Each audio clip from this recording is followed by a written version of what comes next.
ఏడవ వార్డు ప్రజలందరికీ నా యొక్క నమస్కారం.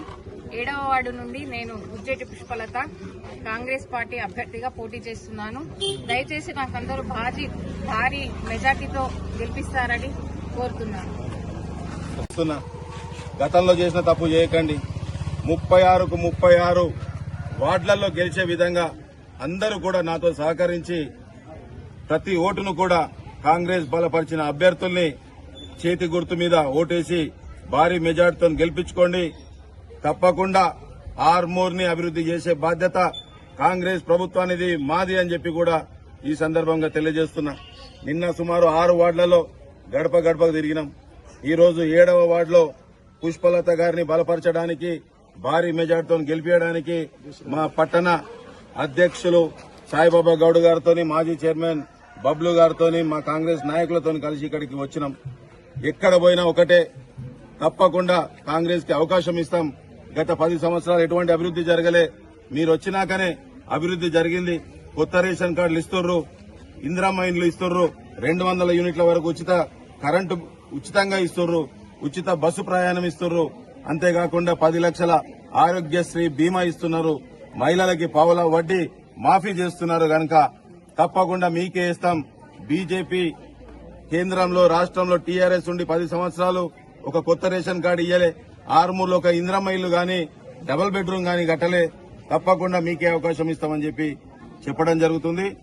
మరొకసారి కోరుతున్నా, భారీ మెజార్టీతోని కాంగ్రెస్ పార్టీ బలపరిచిన అభ్యర్థుల్ని చేతి గుర్తు మీద వేసి భారీ మెజార్టీతో గెలిపించుకోవాల్సిందిగా ఆర్మూర్ పట్టణ ప్రజలకి విన్నవించుకుంటున్నా. ధన్యవాదములు. అందుకోసం మిమ్మల్ని మళ్ళీ చెప్తున్నా, ఆ పెరుగుతున్న మాటలకి మోసపోతుంది. ఏమన్నా సరే రాష్ట్రంలో కాంగ్రెస్ ప్రభుత్వం ఉంది, ఈ ప్రభుత్వం ఉంది. పావుల వడ్డీ మాఫైందా కాలేదా? అయిందా కాలేదా? పావుల వడ్డీ మాఫైంది. చీరలు ఇవ్వాల్సిన ఉంది నెక్స్ట్ మళ్ళా, ఎందుకంటే గ్రామాలలో ఇచ్చారు. తప్పకుండా తొందరలోనే అందరు అక్కయ్యలలో కూడా ఒక్కొక్క చీరకు 2 చీరలు చీరలు కూడా వస్తాయి.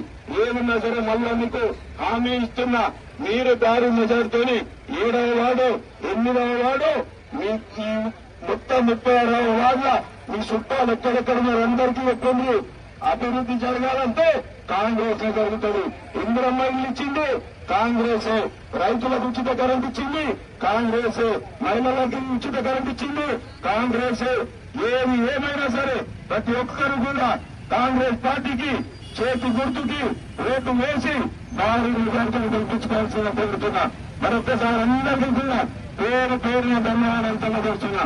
మొన్న 13వ తారీఖు నాడు విజయోత్సవ ర్యాలీలో మేమందరం కూడా పాల్గొంటారని చెప్పి కూడా తెలియజేస్తూ భారీ మెజార్టీని గెలిపించుకోండి. ఎవరు ఏం చెప్పినా ఆ మాటలకి మోసపోకండి. మోసపోతే 5 సంవత్సరాలు వెంటనే పోతాం. నేను ఇందాకే చెప్పినా, పోయినసారి 6 బీజేపీ కౌన్సిలర్లు తెలిసారు.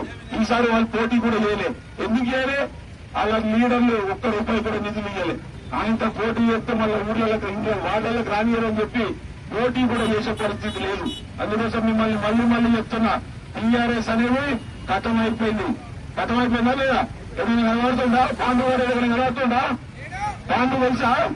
వస్తాడు, గాయ చేస్తాడు, దత్తరైపోయి మళ్ళా 13 తారీఖు తర్వాత మళ్ళా కనబడాలని చెప్పి కూడా ఈ సందర్భంగా తెలియజేస్తున్నా. తొందరలోనే జైలుకు తీసుకుపోతాడు. నిన్న మొన్న సత్యనారాయణ గారిని, సిపి గారిని ఇష్టం వచ్చినట్టు మాట్లాడిండు. దొంగలుగా వాడు ఏమనుకుంటుండో తొందరలోనే జైలు కూడా ఓటాలని చెప్పి కూడా, దరిద్రం పోతే ఆర్మీ పెట్టిన శరీరం ఓటాలని చెప్పి కూడా ఈ సందర్భంగా తెలియజేస్తూ మరొకసారి అందరికీ కూడా పేరున నమస్కారాలు తెలియజేస్తున్నా. మన 9వ వార్డు నుంచి ఆకుల రాము పోటీ చేస్తున్నాడు.